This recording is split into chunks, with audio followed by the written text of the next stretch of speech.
Pilot d'esqueleton i primer català en participar en uns Jocs Olímpics d'hivern en aquesta disciplina.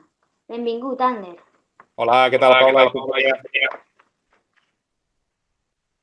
Començarem amb un bloc de preguntes sobre els teus inicis en el món de l'esport. Per què volies fer aquest esport? La veritat és que vaig començar mica a rebot. Jo no vaig començar al col·le jugava a futbol i després vaig fer atletisme i la veritat que un dia veient una pel·lícula que és de Walt Disney, que es diu Elegidos pel Triunfo, vaig veure uns jamaicans que baixaven en trineu de bobsleigh i vaig dir que volia provar i me'n vaig anar com de colònies al 2005 a Innsbruck, a Àustria, a provar aquest esport. Al no tenir cap recurs econòmic, vaig provar l'esqueleton perquè era individual i em feia també il·lusió i me'n vaig anar una setmana a Àustria a descobrir aquest esport. T'agradaria fer algun altre esport? Doncs la veritat és que tinc molta sort d'anar fent esports. A l'hivern estic fora i no puc fer molt més, però sí que a l'estiu és de jugar a vòlei platja, anar en bici, jugar a futbol. A l'hivern també puntualment m'agrada esquiar, que fa molt temps que no ho faig. Jo crec que el més bonic que he tingut a la meva vida és fer molts esports. Fins que he trobat l'esqueleton he fet moltes altres coses i cada esport té el seu encant i la seva màgia. De fet, he fet un programa de televisió fa poc que es diu Insòlits, que tracta de donar a conèixer aquells esports superpetits, com per exemple el hoquei subaquàtic, el tir jump, el twirling, el quidditch, el lacrosse, i m'he quedat molt enamorat perquè cada esport té la seva màgia i el seu encant, així que convido a que tots practiqueu algun esport que és molt, molt divertit. Tenies recursos econòmics quan vas començar? No, la veritat és que no. Tenia un cotxe que m'havia comprat, un Ford Fiesta, i amb aquell cotxe i els diners que havia estalviat durant 5 o 6 anys, perquè a casa meva sempre em feien treballar a l'estiu, de diferents coses, de jardiner, netejant piscines, d'administratiu, tots els diners que havia estalviat durant 5 o 6 anys els vaig posar dintre el món de l'esqueleton i així va començar la meva història i després vaig anar fent bons resultats, la federació va creure que podia anar a uns Jocs Olímpics i ja van començar a pagar-me els viatges, que és el màxim que he pogut arribar a aconseguir. De fet, jo tinc la meva feina ara, que és treballo a Madrid i estic entre Madrid i Barcelona quan no estic viatjant i la veritat és que no he sigut un esportista professional a nivell econòmic, però sí a nivell d'entrenaments i de resultats. Qui et va inspirar? La veritat és que no he tingut mai algú així en concret dintre del món de l'esqueleton.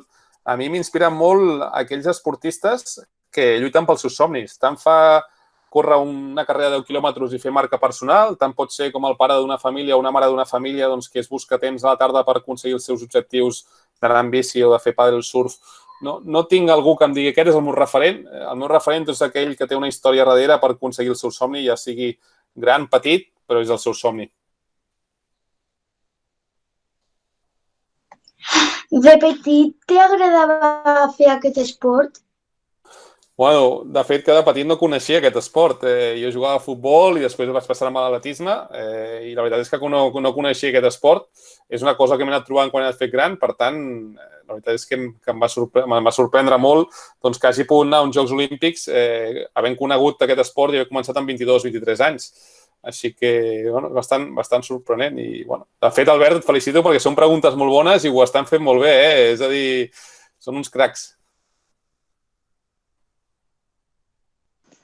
Com vas conèixer aquest esport? Doncs, Marc, el vaig conèixer per internet, buscant al Google. Vaig veure la pel·lícula, vaig buscar què era el bobsleigh, vaig estar veient vídeos per YouTube i vaig dir que m'agradaria provar-ho perquè m'agrada molt la velocitat i venia del món de l'atletisme i la veritat és que va anar així. No és allò que vagi anar a una pista i dic, jo vull fer com aquests. No, va ser una mica de rebot. Molt bé, fins aquí el bloc de preguntes sobre els teus inicis. I ara passarem a fer-te algunes preguntes relacionades amb la teva trajectòria professional. Qui és el teu entrenador? Doncs mira, n'he tingut molts. En aquests moments tinc un preparador físic que es diu Bernat Buscà, que és de Mataró, i després el meu germà, el Toni Mirambell, em fa molt d'entrenador i és amb el que hem aconseguit el títol de campions d'Amèrica. i algunes carreres no tinc entrenador perquè no hi ha diners per comprar-lo o per pagar-lo o per llogar-lo, podríem dir, i altres sí, un company que es diu Scott de Canadà o a vegades algú. Tinc la sort que he arribat a un nivell que em puc entrenar en moltes carreres, però n'hi ha altres que necessito ajuda, però com que no tenim recursos, doncs és difícil. I, bueno, és la situació que tenim en un país on els esports d'hivern són molt minoritaris. ¿Quantes copes o medalles tens? Bona pregunta. Ho hauria de buscar. A veure, així importants tinc les 2 Copes Amèriques, que és com una lliga, que són 8 carreres. Llavors tinc diverses victòries al circuit internacional i per mi, més que medalles, em quedo amb moments màgics, perquè les medalles, de fet, les hauria de buscar, estan en alguna caixa. Jo les copes m'omplen de pols i les guardo i em quedo amb les experiències. I com a experiència doncs, me'n recordo molt dels primers Jocs Olímpics on vaig competir i vaig poder abraçar la meva família. No tot es mesura amb medalles i resultats, sinó que es mesura amb moments màgics. Així que jo us recomano que no només us en recordeu dels moments on te guanyes, sinó els moments que tu passes bé.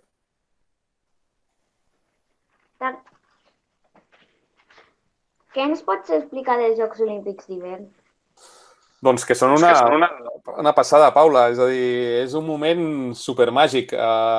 Vas allà, desfiles representant el teu país, la teva gent, entres en un pavelló on hi ha 30.000 persones, tothom fent fotos i mirant-te, i tu vas portant la bandera o acompanyant els teus companys, i a l'hora de competir, doncs, aquell dia hi havia, no sé, 10, 15, 20.000 persones al circuit que estan pendents de tu, no? És algo molt bonic. I jo vaig tenir la sort que la meva família va poder venir i el fet d'estar amb ells doncs, dona molt de valor, no? Jo soc una persona que jo faig un esport individual però no em sento sol. És a dir, sempre tinc els meus pares que els truco, els meus amics, el meu entrenador. Jo crec que quan comparteixes les coses, i sobretot les coses que et van bé, et sents molt més feliç, no? Per tant, els Jocs Olímpics els definiria com un moment màgic de felicitat. Quants cops has participat als Jocs Olímpics? Doncs he participat en 3 Jocs Olímpics, el de Vancouver a Canadà, el de Sochi a Rússia i el de Pyeongchang a Corea, i ara tinc la il·lusió d'anar als meus quarts Jocs Olímpics a Xina. El 2022 esperes anar als Jocs Olímpics d'hivern? Marc, aquesta és la meva il·lusió. Em faria molta il·lusió poder anar als propers Jocs Olímpics. No serà fàcil perquè van molt pocs esportistes i cada cop em faig més gran, però no només vull anar, sinó que vull portar algun esportista dels que estic entrenant, o la Paula, o l'Adrián, o algú que vingui. Per tant, el repte és majúscul.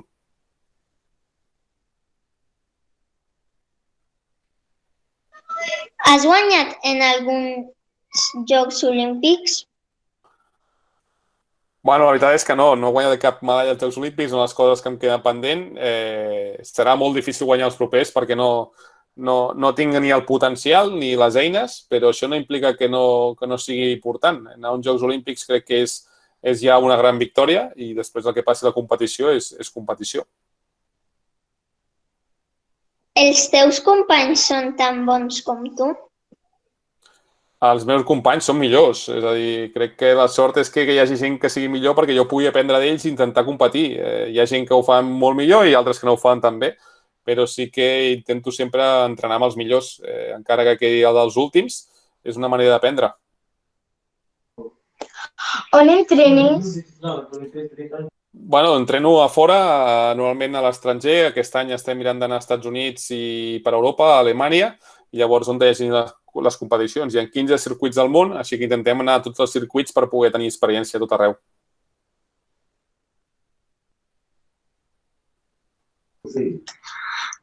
Has tingut algun accident amb aquest esport? Sí, la veritat és que n'he tingut alguns. També creuen, o la gent diu que sóc el gafe del circuit, perquè sempre em passen coses a mi.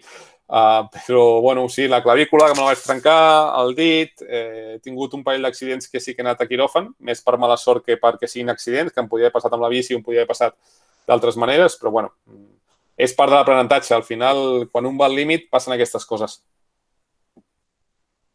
Com has influenciat aquest esport al nostre país?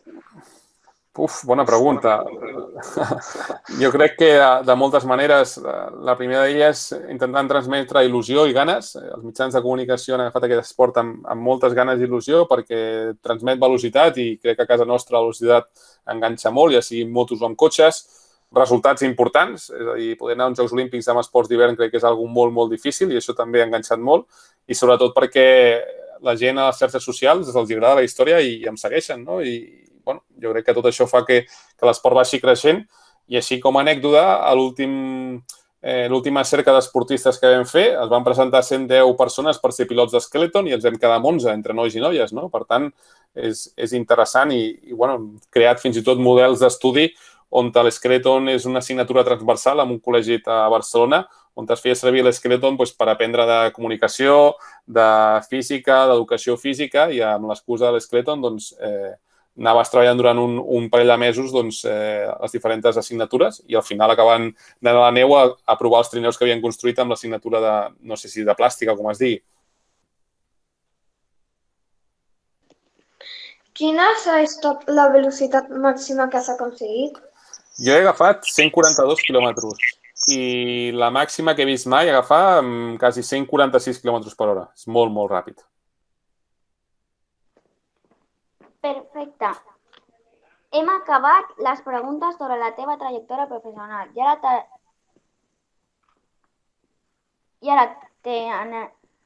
ara te farem unes quantes una mica més personal. Molt bé, Paula. Tens germans? Sí, tinc el Toni, que és el germà mitjà, i la Rosa, que és la petita. Amb la Rosa em porto 8 anys, amb el Toni em porto 4 i són, de les persones que més estimo i que més he compartit les meves aventures, tot i que a vegades ens enfadem i amb el meu germà ens diem de tot els circuits perquè ell és molt sincer. I una de les coses boniques que sempre he dit, dic jo, Toni, vull que estiguis amb mi perquè tu sempre em diràs la veritat. M'agradarà més o menys, però és el que té. Quan tens gent que t'estima et diuen les coses com són. I a vegades no t'agraden i t'enfades, però és important tenir la gent sincera a prop teu. Tens fills? Sí, tinc el Kai, que ahir va fer 5 mesos i la veritat és que és una passada.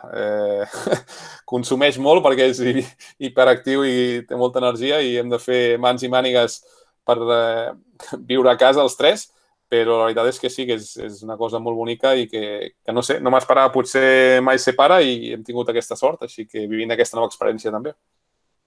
Tens parella? Sí, l'Irina, que és entrenadora de natació sincronitzada. Ella té més resultats que jo, és plata olímpica, així que si algun dia li voleu fer una entrevista ja li diré que passi per les vostres mans, perquè la seva història és bastant més impressionant que la meva.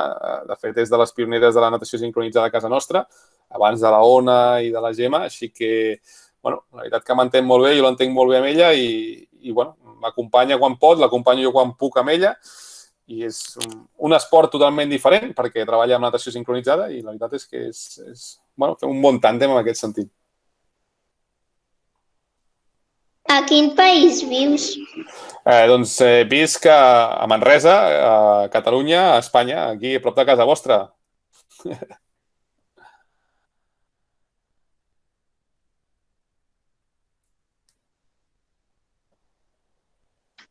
Quin és el teu plat preferit? El meu plat preferit, bueno, en tinc molts. M'agrada molt la fideuà, m'agrada molt l'estic tartar i de postres un flan d'aquests grossos de 5 o 6 ous que és gegant i que dura una setmana, doncs així em pots convèncer. Quin tipus de roba utilitzes normalment? Desgraciadament vaig molt d'esport perquè treballem molt amb la roba d'esport i estem sempre amunt i avall, però m'agrada anar molt amb uns texans i anar a una roba una mica més de carrer. De fet, no tinc problemes. Potser el que més em costa és els trajes de vestir. Intento no posar-me'ls gaires perquè no em sento còmode. Però, quan s'ha de posar, s'ha de posar. T'agrada el futbol? M'agrada molt el futbol. A més, soc de l'Espanyol i treballo a la Lliga, a Madrid. També treballo al món del futbol i a part soc ambaixador de l'Espanyol, així que la veritat és que hi ha moltes hores de futbol a la meva vida.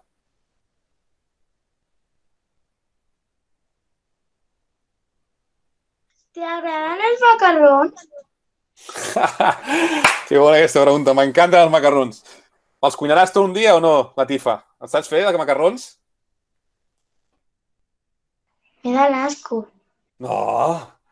Mira, els macarrons els has de fer al forn i a mica de mandonguilles o carn picada. I estan boníssims. T'agradaria que el teu fill seguís els teus passos? La veritat és que no, o sí, no ho sé, que faci el que vulgui. Al final, jo crec que hi ha tants esports, m'agradaria que fes esport, i si no, doncs que fes música, però si pot ser esport millor perquè entenc més el món de l'esport, però que faci el que vulgui, sigui futbol, vòlei platja, golf, tennis, el que vulgui. No et fa por fer aquest esport? No, la veritat és que no em fa por. M'ho passo molt bé, gaudeixo. Té molt de risc, però no. Jo crec que la por et paralitza i amb tot s'ha de tenir una mica de por, millor dit, s'ha de tenir una mica de respecte, però por com la definició de por, no.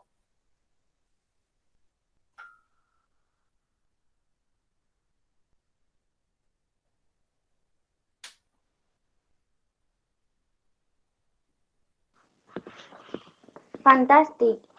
Per anar acabant, farem algunes preguntes sobre què esperes del futur. Vale. T'agradaria ser futbolista? Sí, sempre ho he somiat, però la vida a vegades no m'ha portat per aquest camí, no passa res.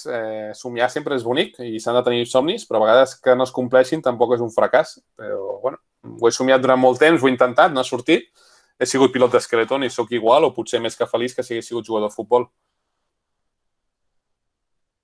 T'agradaria ser d'algun altre equip? No, aquesta pregunta no.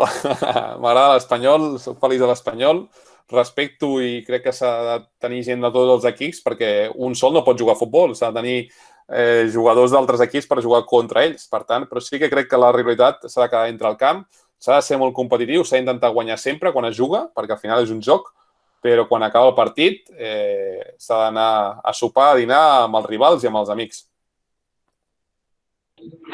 T'agradaria fer una altra cosa? Intento fer tot el que m'agrada. Hi ha moments que em falten hores. M'agradaria que el dia més de 24 tingués 36 hores, però com que això no ho puc canviar, intento gaudir de cada cosa i exprimir-la al màxim, ja sigui canviar els bolquers al peque o sigui aguantar-lo o sigui doncs, entrenar en aquests moments tan difícils amb el tema del Covid. A quina edat penses retirar-te? Quina pregunta. Doncs la meva idea és intentar retirar-me després dels Jocs Olímpics del 22, però també tinc clar que si en algun moment no soc competitiu o veig que no soc suficientment bo o no tinc la suficient motivació, doncs aquest moment pot arribar abans. Però de moment em veig bé fins al 2022. De fet, la temporada passada hem guanyat la Copa Amèrica. Crec que això va ser un resultat molt interessant amb la meva edat i bueno, la veritat és que de moment crec que ja benzina fins al 2022. Vas renunciar a moltes coses pel teu somni? Jo crec que sempre s'ha de renunciar a coses. No tot és fàcil ni tot s'arregla apretant un botó o fent un like. Jo crec que les coses s'han de treballar i s'han d'esforçar i els sacrificis ens acompanyen durant la nostra vida. Per tant, has de renunciar a coses, has de renunciar que si estàs viatjant igual no pots estar tant temps amb els teus amics o amb la teva família o la forma de treballar és diferent o no fas tants diners com podries fer si no estiguessis competint. Però, bueno, al final, quan un és conscient de que renuncia a coses i ho sap per què ho fa i el motiu és suficientment bo, cap problema. Jo endavant, les renúncies que facin falta. Fenomenal. Ara hem acabat les preguntes que havíem preparat i per concloure l'entrevista obrirem un torn de preguntes lliures que no teníem planificades. Perfecte, endavant. Preguntes. Quants anys tenies quan havies començat a fer aquest esport? Doncs 22, camí de 23. Imagina't. Quants anys tens tu, Meros? Jo tinc... Demà complo 11. Moltes felicitats. Mira, encara te queden uns quants per començar Skeleton. Així que no hi ha problema. Si vols fer Skeleton, un dia en parlem. Meros? Vale. Jo en tinc una altra. Vale, Marina. O sigui, a mi m'agradaria saber com vas fer-ho per casar el fet d'entrenar o com ho fas ara, no? el fet d'entrenar i de mantenir una vida que en principi està lluny de les instal·lacions que es necessiten per fer esqueleton, no? O esports d'hivern en general. Com ho fa? Mira, el mateix que us passa a molts professors o mestres que no teniu recursos i heu de fer classes. Com ho feu? Creativitat. Uns pot ser engomets, l'altre pot ser que li falten piques i utilitza ampolles, l'altre no té pilotes i utilitza paper de plata, doncs al final ens busquem la vida. Tenim un trineu de rodes que vam construir amb patins de línia, vam construir un casc especial pel treballar al coll, hem construït com una espècie de simulador per fer esqueleton. M'agradaria poder anar algun dia a la vostra escola i ensenyar-vos una mica tot això en directe, perquè la veritat és que per aquí perd la gràcia, no? Però quan visito algun col·legi porto algun dels gadgets i convido la gent que faci esqueleton, perquè al final no és el mateix, però almenys veus la sensació de velocitat, veus com entrenem, i crec que bueno, no és el mateix, perquè no té quasi bé res a veure, però almenys fas alguna cosa i s'assembla bastant. Vull dir, per la muntanya, llavors, o per... No, tot en pla. Uau. Sí. Si van ser complicats els primers entrenaments i lligat en aquesta, si fa molta impressió quan vas a gran velocitat. Sí, la veritat és que impressiona molt perquè vas a 140 o 145 km per hora, imagineu-vos un cotxe de l'autopista doncs encara més ràpid que ells i a ras de terra, no? És a dir, la sensació de velocitat és altíssima. He tingut la sort de saltar en paracaigudes i la sensació encara és molt més forta quan vas amb trineu, perquè tot depèn de tu i no estàs agafat enlloc. Així que... I les primeres baixades doncs, van ser molt dures, perquè estàs allà amb un trineu i sembla que estiguis una rentadora, vas rebent cops, vas movent que allò es veu, no saps si sortir disparat o no, i fins que no arribes a la línia de meta dius, bueno, val, he picat a totes les parets, no ha passat res, torno a baixar, ara picaré menys. I vas agafant-li el gust a l'esport. I no es congela la cara. No, perquè portem casc. Tot i així, molts dies entrenem a menys 27. Hem una sensació que de molt de fred i hem de portar molta roba sota la jaqueta, hem d'anar tapats fins dalt, la barba algun dia se m'ha congelat, és a dir, que quan estem en condicions de fred sí que es nota molt. Però quan baixem, com que és un minut, amb la sensació d'adrenalina no ho notes. Moltes gràcies. Doncs, si no hi ha més preguntes, donarem l'entrevista per acabada. Agraïm a l'Ander haver estat amb nosaltres i desitgem tota la sort del món en el futur. Fins aviat. Doncs moltes gràcies a vosaltres. Espero poder un dia venir al vostre col·le, Albert, et prenc la paraula i portar algun gadget per poder gaudir de l'esport una mica més física, que per aquí és una mica fred.